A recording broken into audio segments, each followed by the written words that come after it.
Hi hello ಸ್ನೇಹಿತರೆ, ಎಲ್ಲರೂ ಹೇಗಿದ್ದೀರಿ? ನಾನು ನಿಮ್ಮ ಪ್ರೀತಿಯ ಕಿಲಾಡಿ ಕಾಣಿಗ. ಸ್ನೇಹಿತರೆ, ಇವತ್ತಿನ ಈ ಒಂದು ವಿಡಿಯೋದಲ್ಲಿ ಒಂದು ಫುಡ್ಗೆ ಸಂಬಂಧಪಟ್ಟಿದ್ದಾಗಿರ್ತದೆ. ಹೌದು ಸ್ನೇಹಿತರೆ, ಫುಡ್ ಅಲ್ಲಿ 2 ತರ ಬರುತ್ತೆ, ಒಂದು ಸಸ್ಯಾಹಾರಿ, ಒಂದು ಮಾಂಸಾಹಾರಿ. ಸೊ ಸಸ್ಯಾಹಾರಿ ತಿನ್ನುವಂತ ಜನಗಳು ತುಂಬಾ ಇರ್ತಾರೆ. ಇದ್ರ ಸಂಬಂಧಪಟ್ಟಂಗೆ ಬಿಸ್ನೆಸ್ ಮಾಡೋದ್ರಿಂದ ಯಾವುದೇ ಲಾಸ್ ಆಗೋದಿಲ್ಲ. ಆದ್ರೆ ಮಾಂಸಾಹಾರಿ ಅನ್ನೋದು ಕೆಲವೊಂದಷ್ಟು ಜನ ಮಾತ್ರ ತಿನ್ನೋದ್ರಿಂದ ಈ ಮಾಂಸಾಹಾರಿ ಅಂಗಡಿನ ಇಟ್ಕೊಂಡ್ರೆ ಜೀವನ ಮಾಡ್ಬೋದಾ, ಹಾಗೆ ಇದರಿಂದ ಬದುಕನ್ನ ಕಟ್ಕೊಳ್ಬೋದಾ, ಎಲ್ಲನೂ ಕೂಡ ಈ ವಿಡಿಯೋದಲ್ಲಿ ತಿಳ್ಕೊಳ್ಳೋಣ. ಸ್ನೇಹಿತರೆ, ಮಾಂಸಾಹಾರಿ ಅಂಗಡಿ ಅಂತ ಹೇಳಿದೆ, ಅದರಲ್ಲಿ ಯಾವ್ದು ಚಿಕನ್, ಮಟನ್ ಅಥವಾ ಬೇರೆ ಫಿಶ್ ಯಾವ ತರ ಅಂತ ನಿಮ್ಗೆ ಸ್ವಲ್ಪ ಗೊಂದಲ ಇರ್ಬೋದು. ಸ್ನೇಹಿತರೆ, ಇವತ್ತಿನ ವಿಡಿಯೋದಲ್ಲಿ ಒಂದು ಚಿಕನ್ ಸೆಂಟರ್ನ ಇಟ್ಕೊಂಡು ಜೀವನ ಮಾಡ್ತಾ ಇರ್ತಕ್ಕಂಥ ನಮ್ಮ ಒಬ್ರು ವ್ಯಕ್ತಿನ ಇವತ್ತು ಪರಿಚಯ ಮಾಡ್ಕೊಳ್ತೀನಿ. ಅದಕ್ಕಿಂತ ಮುಂಚೆ ನೀವ್ಯಾರಾದ್ರೂ ಇನ್ನು ನಮ್ಮ ಚಾನಲ್ನ ಸಬ್ಸ್ಕ್ರೈಬ್ ಮಾಡ್ಕೊಂಡಿಲ್ಲ ಅಂತಂದ್ರೆ ಪ್ಲೀಸ್ ದಯವಿಟ್ಟು ಚಾನಲ್ ಅನ್ನ ಸಬ್ಸ್ಕ್ರೈಬ್ ಮಾಡ್ಕೊಳ್ಳಿ. ವಿಡಿಯೋ ಇಷ್ಟ ಆದ್ರೆ ಒಂದು ಲೈಕ್ ಮಾಡಿ ಅಂತ ಹೇಳ್ತಾ ಅಣ್ಣವ್ರನ್ನ ಇಂಟ್ರೊಡ್ಯೂಸ್ ಮಾಡೋಣ. ಅಣ್ಣ ನಮಸ್ಕಾರ. ನಮಸ್ಕಾರ ಅಣ್ಣ, ನಿಮ್ಮ ಹೆಸರು? ನಮ್ಮ ಹೆಸರು ವೆಂಕಟೇಶ್ ಅಂದ್ಬಿಟ್ಟು. ವೆಂಕಟೇಶ್. ಅಣ್ಣ, ನಿಮ್ದು ಯಾವ ಊರು? ಇಲ್ಲಿ ಗುಟ್ಟೆಪಳ್ಳಿ ಹಿಂಭಾಗ ಉತ್ತರಸಿಪಳ್ಳ. ಅಣ್ಣ, ನೀವು ಮುಂಚೆ ಏನ್ ಕೆಲಸ ಮಾಡ್ತಾ ಇದ್ರಿ? ಈ ಬಿಸ್ನೆಸ್ ನ ಏನ್ ಆಯ್ಕೆ ಮಾಡ್ಕೊಂಡ್ರಿ? ಇದರಿಂದ ಜೀವನ ಕಟ್ಕೋಬೋದಾ? ಸ್ವಲ್ಪ ನಮ್ಮ ವೀಕ್ಷಕರಿಗೆ ಹೇಳ್ಬಿಡಿ. ಮುಂಚೆ ಏನ್ ಮಾಡ್ತಾ ಇದ್ರಣ್ಣ ನೀವು? ಮುಂಚೆಯಿಂದನೂ ಅಂಗಡಿ ಇತ್ತು, ನಮ್ ಚಿಲ್ಲರೆ ಅಂಗಡಿ ಇತ್ತು. ಹಂಗೆ ಕೋಳಿ ಅಂಗಡಿ ಮಾಡ್ಬೇಕು ಅಂತ ಆಸೆ ಆಯ್ತು, ಮಾಡುದು. ಕೋಳಿ ಅಂಗಡಿ ಮತ್ತು ಮಟನ್ ಅಂಗಡಿ ಎರಡೂ ಇದೆ ನಮ್ದು. ಎರಡು ಇದೆ. ಅಣ್ಣ, ಈ ಕೋಳಿ ಅಂಗಡಿ ಓಪನ್ ಮಾಡಿ ಎಷ್ಟು ತಿಂಗಳಾಯ್ತು ಅಥವಾ ಎಷ್ಟು ವರ್ಷಗಳೇನಾರು ಆಯ್ತಾ? ಇಲ್ಲಿ ಓಪನ್ ಮಾಡಿ ಒಂದು 3 ತಿಂಗಳಾಗಿದೆ. ಊರಲ್ಲಿ ಇತ್ತು ಅಂಗಡಿ, ಅಲ್ಲಿ ಒಂದು 3-4 ವರ್ಷದಿಂದ ಅಂಗಡಿ ಇತ್ತು. ಇಲ್ಲಿ ಓಪನ್ ಮಾಡಿ 3 ತಿಂಗಳಾಗಿದೆ. ಅಂದ್ರೆ ಸುಮಾರು ವರ್ಷದಿಂದ ಮಾಡ್ತಾ ಇದ್ದೀರಾ? ಸುಮಾರು ವರ್ಷದಿಂದ ನಮ್ಗೆ. ಅಂದ್ರೆ ಇದಕ್ಕೂ ಮುಂಚೆ ಎಲ್ಲ ಚಿಕನ್ ಬಿಸ್ನೆಸ್ ಮಾಡ್ತಾ ಇದ್ರು, ಚಿಕನ್, ಮಟನ್ ಎಲ್ಲಾ ತರ ಬಿಸ್ನೆಸ್ ಮಾಡ್ತಾ ಇದ್ರ. ಅಣ್ಣ, ಈಗ ಚಿಕನ್ ಅಂದ್ರೆ ಮಾಂಸಾಹಾರಿ ತಿನ್ನೋ ಜನಸಂಖ್ಯೆ ತುಂಬಾ ಕಡಿಮೆ ಇದೆ, ಆಯ್ತಾ? ಸಸ್ಯಾಹಾರಿಗಳು ಆಲ್ಮೋಸ್ಟ್ ಮನುಷ್ಯ ಅಂದ್ಮೇಲೆ ಎಲ್ಲಾರು ಸಸ್ಯಾಹಾರಿ ತಿಂತಾರೆ. ಸಸ್ಯಾಹಾರಿ ವ್ಯಾಪಾರಿ ಮಾಡೋದ್ರಿಂದ ಯಾವುದೇ ಲಾಸ್ ಆಗೋದಿಲ್ಲ ಅಂತ ನನ್ನ ನಂಬಿಕೆ. ಸೊ ಈ ಮಾಂಸಾಹಾರಿ ಅನ್ನೋದು ಕೆಲವೊಂದಷ್ಟು ಜನ ಮಾತ್ರ ತಿಂತಾರೆ. ಸೊ ಇದರಿಂದ ಜೀವನ ಆಗತ್ತಾ? ಕಷ್ಟಪಟ್ಟು ಮಾಡ್ಬೇಕು, ಸುಮ್ನೆ ನಾವು ಬೇಕಾಬಿಟ್ಟಿ ಮಾಡಿದ್ರೆ ಆಗಲ್ಲ. ಕಷ್ಟಪಟ್ಟು ಅದೇ ಜವಾಬ್ದಾರಿ ತಗೊಂಡು ಮಾಡ್ಬೇಕು. ಸುಖವಾಗಿರ್ಬೋದು, ಲಾಭ ಇದೆ, ಮಾಡ್ಬೋದು. ಅಣ್ಣ, ಡೈಲಿ ಎಷ್ಟು ಗಂಟೆ ಅಂಗಡಿ ಓಪನ್ ಇಟ್ಟಿರ್ತೀರಾ? ನಾವು ಬೆಳಗ್ಗೆ 6 ಗಂಟೆ ಓಪನ್ ಆಗುತ್ತೆ, ನೈಟ್ 9 ಗಂಟೆ ತನಕ ಓಪನ್ ಇರುತ್ತೆ. ಅಂದ್ರೆ ರಜಾ ಯಾವತ್ತಾದ್ರೂ ಮಾಡ್ತೀರಾ? ಸೋಮವಾರ ಒಂದಿನ ರಜಾ, ಪ್ರತಿ ಸೋಮವಾರ ರಜೆ ಇರುತ್ತೆ. ಅಣ್ಣ, ಇವಾಗ ಸಂಡೇ ಜಾಸ್ತಿ ಬಿಸ್ನೆಸ್ ಆಗುತ್ತಾ ಅಥವಾ ವಾರದ ಮಧ್ಯದಲ್ಲಿ ಜಾಸ್ತಿ ಬಿಸ್ನೆಸ್ ಆಗುತ್ತಾ? ಸಂಡೇನೇ ಬಿಸ್ನೆಸ್ ಆಗುತ್ತೆ, ಮಧ್ಯದಲ್ಲಿ ಸ್ವಲ್ಪ ಕಮ್ಮಿ. ಮಂಗಳವಾರ, ಬುಧವಾರ, ಶುಕ್ರವಾರ ಆಗುತ್ತೆ, ಸಂಡೇ ಜಾಸ್ತಿ. ಅಣ್ಣ, ಎಷ್ಟು ಜನ ಮಕ್ಕಳು ನಿಮ್ಗೆ? ಒಬ್ನೇ ಮಗ. ಅಣ್ಣ, ನಿಮ್ದು ಅಂದ್ರೆ ನೆಲಮಂಗಲಕ್ಕೇನೆ ಬರುತ್ತೆ ಅಲ್ವಾ? ನೆಲಮಂಗಲ ಸ್ವಂತ ಊರು ಇದೇನೆ? ಕಸಬಾ ಹೋಬಳಿ ನೆಲಮಂಗಲ ಗ್ರಾಮಾಂತರ. ಅವಾಗಿಂದ ಜೀವನ ನಡೀತಾ ಇದೆ. ಸೊ ನಿಮ್ದು ಇದೊಂದೇ ಅಂಗಡಿನ ಅಥವಾ ಬೇರೆ ಅಂಗಡಿ ಇದೆಯಾ? ಊರಲ್ಲಿ ಚಿಲ್ಲರೆ ಅಂಗಡಿ ಐತೆ, ಅಲ್ಲೇ ಚಿಕನ್ ಅಂಗಡಿ ಇಟ್ಕೊಂಡಿದ್ದು. ಅಲ್ಲಿ ಸ್ವಲ್ಪ ವ್ಯಾಪಾರ ಕಮ್ಮಿ ಆಯ್ತು, ನಾನು ಮೇನ್ ರೋಡ್ ಅನ್ನೋದು ಇಲ್ಲಿ ಬಂದಿದ್ದೀನಿ. ಅಲ್ಲಿ ಅಂಗಡಿ ಕ್ಲೋಸ್ ಮಾಡೋದು, ಇಲ್ಲಿ ಮಾಡಿದ್ದೀನಿ. ಕರೆಕ್ಟ್ ಆಗಿ ನಮ್ಮ ಲೊಕೇಶನ್ ಅಡ್ರೆಸ್ ಎಲ್ಲಿ ಬರುತ್ತೆ ಸ್ವಲ್ಪ ನಮ್ಮ ವೀಕ್ಷಕರಿಗೆ ಹೇಳೋಣ. Bilmangla bus stand, Bilmangla bus stop, Nelamangala taluk. ಇನ್ನು ಕುಡಿಯೋ ನೀರು ಕಾಯಿನ ಅಂಗಡಿ ಇದೆಯಲ್ಲ, ಅದ್ರ ಪಕ್ಕದಲ್ಲಿ. ಕುಡಿಯೋ ನೀರು ಇದೆಯಲ್ಲ, ಕಾಯಿನು ಅದ್ರ ಪಕ್ಕದಲ್ಲಿ ನಮ್ಮ ಅಂಗಡಿ. ಡೈಲಿ ಲೋಡ್ ನ ತಂದಾಕೋದು ಯಾರು? ಫಸ್ಟ್ ಗಂಟೆ ರಾಧಾಸ್ಟಾದವ್ರು ತಂದಾಕ್ತಿದಾರೆ. ಅದಕ್ಕಿಂತ ಮೇಲಾಗಿ ನಮ್ಗೆ ನಾಟಿ ಕೋಳಿ, ಮಟನ್ ಅಂಗಡಿಯಲ್ಲಿ ಇದು ನಾಟಿ ಮರಿ, ಪಕ್ಕ ನಾಟಿ ಮರಿ, ನಾಟಿ ಕೋಳಿ ಬಾರಿ ನಮ್ಗೆ ಚೆನ್ನಾಗಿ ಓಡ್ತಾ ಇದೆ. ಈ ಫಾರಮು ಬೈಲಾರ್ ಓಡೋದಕ್ಕಿಂತ ನಾಟಿ ಕೋಳಿ, ನಾಟಿ ಮರಿ ಚೆನ್ನಾಗಿ ಓಡ್ತಾ ಇದೆ, ನಮ್ಗೆ ಚೆನ್ನಾಗಿ ವ್ಯಾಪಾರ ಆಗ್ತಾ ಇದೆ. ನಮ್ಮಲ್ಲೆಲ್ಲಾನು ಪಕ್ಕ ನಾಟಿ ಮರಿನೇ ಆಗಿರ್ಬೋದು, ಕೋಳಿನೇ ಆಗಿರ್ಬೋದು, ಪಕ್ಕ ನಾಟಿ ನಮ್ಮಲ್ಲಿ ದೊರೆಯುತ್ತದೆ. ನಾಟಿ ಮರಿ. ನಾಟಿ ಕೋಳಿಗಳು ಎಲ್ಲಿಂದ ತರ್ಸ್ಕೊಂತೀರಾ? ನಾವು ಹಳ್ಳಿ ಮೇಲೆ ಹೋಗ್ಬಿಟ್ಟು ಪರ್ಚೇಸ್ ಮಾಡಿ ತಗೊಂಡ್ಬರ್ತೀವಿ. ಹಂಗೂ ಏನಾದ್ರು ಇಲ್ಲೆಲ್ಲೂ ಸಿಕ್ಕಿಲ್ಲ ಅಂತಂದ್ರೆ ಅಕ್ಕಿರಾಂಪುರ ಹೋಗ್ತೀವಿ. ನಾವು ಅಕ್ಕಿರಾಂಪುರ ತಗೊಂಡ್ಬರ್ತೀವಿ. ನಾಟಿ ಕೋಳಿಗಳು ಎಷ್ಟು ಓಡುತ್ತಣ? ಈಗ ಒಂದು ವಾರಕ್ಕೆ ಲೆಕ್ಕ ತಗೊಳ್ಳೋದಾದ್ರೆ ಎಷ್ಟು ಕೋಳಿ ಹೋಗ್ಬೋದು ನಾಟಿ ಕೋಳಿಗಳು? ಒಂದು 25ರಿಂದ ಒಂದು 50 ಕೋಳಿ ತನಕ ಓಡ್ತೀವಿ. 50 ಕೋಳಿವರೆಗೂ ಓಡುತ್ತೆ. ಈ ಬೈಲರ್ ಕೋಳಿಗಳು ಅದು ಓಡುತ್ತೆ, ಅದೇನ್ ಲೆಕ್ಕ? ಟ್ರೇ ಲೆಕ್ಕ ತಂದು ಬಿಡ್ತೀರಾ? ಲೆಕ್ಕ. ಎಷ್ಟು ಕೋಳಿಗಳು ಓಡ್ಬೋದು ಅಣ್ಣ? ಬೈಲರ್ ಕೋಳಿ ಆಗಿರ್ಬೋದು ಅಥವಾ ಫಾರಂ ಕೋಳಿ ಆಗಿರ್ಬೋದು, ಇಲ್ಲ ಟ್ರೇ ಇಲ್ಲ ಕೆಜಿ ಲೆಕ್ಕಲಾಗ್ಲಿ ಅಥವಾ ಪೀಸ್ ಲೆಕ್ಕಲಾಗ್ಲಿ ಅಂದಾಜು? ಟ್ರೈಯಲ್ಲಿ ಅಂತಂದ್ರೆ ಒಂದು ಟ್ರೈಗೆ ಒಂದು 25 ಕೆಜಿ ತಗ ಬರುತ್ತೆ.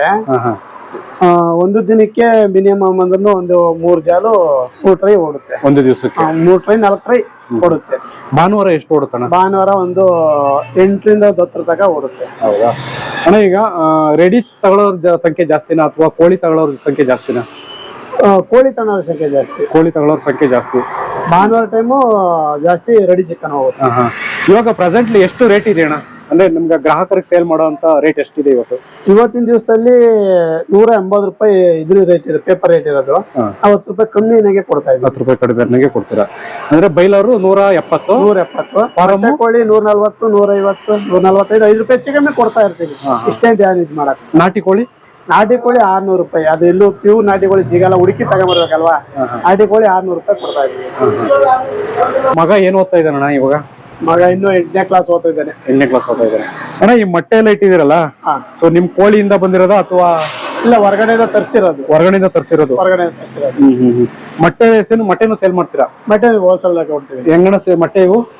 ಅಣ್ಣ ಹೋಲ್ಸೇಲ್ ರೇಟ್, ಪೇಪರ್ ರೇಟ್ ಏನಿರ್ತದ ರೇಟೇ ಕೊಡ್ತಾ ಇರ್ತೀವಿ. ಇವತ್ತಿನ ರೇಟ್ ಏನಿದೆ ಅಣ್ಣ? ಇವತ್ತಿನ ರೇಟ್ 4 ರೂಪಾಯಿ 40 ಪೈಸೆ, 45 ಪೈಸೆ ಇದೆ. 4 ರೂಪಾಯಿ 50 ಪೈಸೆ ಇದೆ. ಅಷ್ಟೇ ಸೇಲ್ ಮಾಡ್ತೀರಾ ನೀವು ಹೋಲ್ಸೇಲ್ ಒಟ್ಟಿನಲ್ಲಿ? ಈ ಮಸಾಲೆ ಐಟಮ್ಗಳೆಲ್ಲ ಅವರೇ ತಂದಾಕ್ತಾರಣ್ಣ? ಅವರೇ ತಂದು ಹಾಕ್ತಾರೆ. ಇದು ನಿಮ್ಗೆ ಬಂಡಲ್ ಲೆಕ್ಕ ಸಿಗುತ್ತಾ ಅಥವಾ ಸರ ಲೆಕ್ಕ ಏನಾದ್ರು ಸಿಗುತ್ತಾ? ಬಂಡಲ್ ಲೆಕ್ಕನೇ ಸಿಗುತ್ತೆ, ಈ ತರ ಪ್ಯಾಕೆಟ್ ಲೆಕ್ಕನೂ ಸಿಗುತ್ತೆ. ಬಂಡಲ್ ಲೆಕ್ಕ ತರ್ಸಕ್ ಹೋಗಲ್ಲ ನಾವು, ಸ್ವಲ್ಪನೇ ತರ್ಸ್ತೀವಿ. ಮಾಂಸಾಹಾರ ತಿನ್ನೋರ್ ಜನಸಂಖ್ಯೆ ಕಡಿಮೆ ತುಂಬಾ ಅಲ್ವಾ?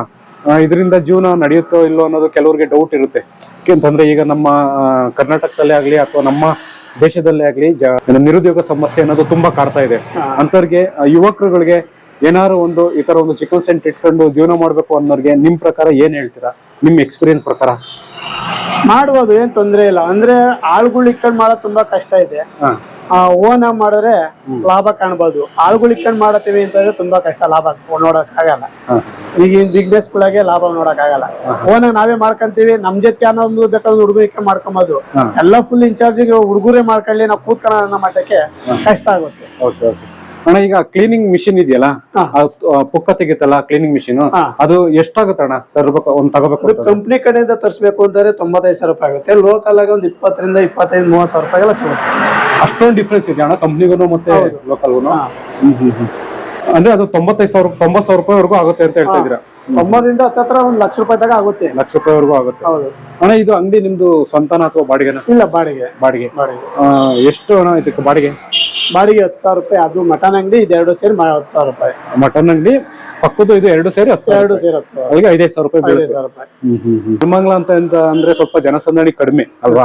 ಬೆಂಗಳೂರು ಸಿಟಿ ಅಂತಂದ್ರೆ ಸ್ವಲ್ಪ ಜನಸಂಖ್ಯೆ ಜಾಸ್ತಿ ಇರುತ್ತೆ, ಹೆಂಗೋ ಬಿಸ್ನೆಸ್ ನಡೆಯುತ್ತೆ, ಒಬ್ರಲ್ಲ ಒಬ್ರು ತಗೋತಾರೆ ಅಂತ ಹೇಳ್ಬೋದು. ಇಲ್ಲಿ ನೆಲಮಂಗಲದಲ್ಲಿ ಜನಸಂಖ್ಯೆ ಕಡಿಮೆ ಇರೋದ್ರಿಂದ ಬಿಸ್ನೆಸ್ ಆಗ್ತಿದ್ಯಾ? ಆಗ್ತಿದೆ, ಏನ್ ಜನಸಂಖ್ಯೆ ಕಡಿಮೆನೇ ಆಗಿಲ್ಲ, ಇಲ್ಲೂ ಜಾಸ್ತಿನೇ ಇದ್ದಾರೆ. ವ್ಯಾಪಾರ ಆಗುತ್ತೆ. ಹಂಗಾರೆ ಬದುಕು ನಡ್ಸ್ಬೋದು, ಜೀವನ ಕಟ್ಕೋಬಹುದು ಅಂತ ಹೇಳ್ತೀರಾ? ಮಾಡ್ಬೋದು. ಈಗಾಗಲೇ ಸುಮಾರು ಅಂಗಡಿಗಳು ನೆಲಮಂಗಲ ತಾಲೂಕು ಎಷ್ಟು ಅಂಗಡಿಗಳು ಎಲ್ಲರಿಗೂ ಆಗಿ ಅದೇ ಆಗುತ್ತೆ.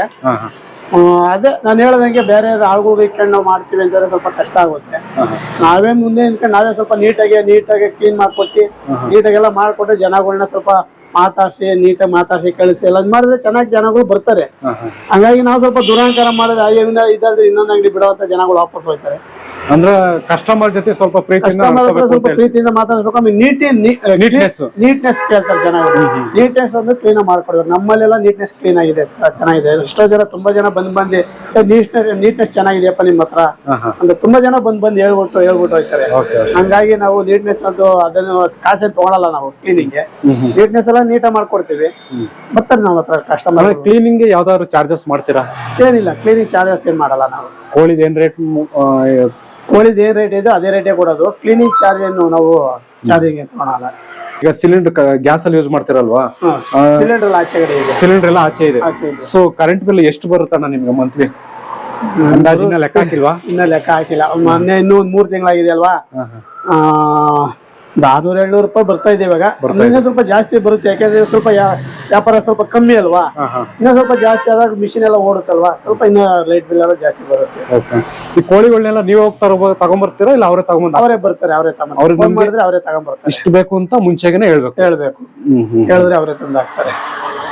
ಭಾನುವಾರ ಹೊತ್ತು ಜಾಸ್ತಿ ಓಡುತ್ತೆ. ಭಾನುವಾರ ಜಾಸ್ತಿ ಓಡುತ್ತೆ. ಈ ಮೊಟ್ಟೆ ಕೋಳಿಗಳು ಮ್ಯಾಕ್ಸಿಮಮ್ ಅಂದ್ರೆ ಎಷ್ಟು ತೂಕ ಬರ್ತವೆ ಸರ್?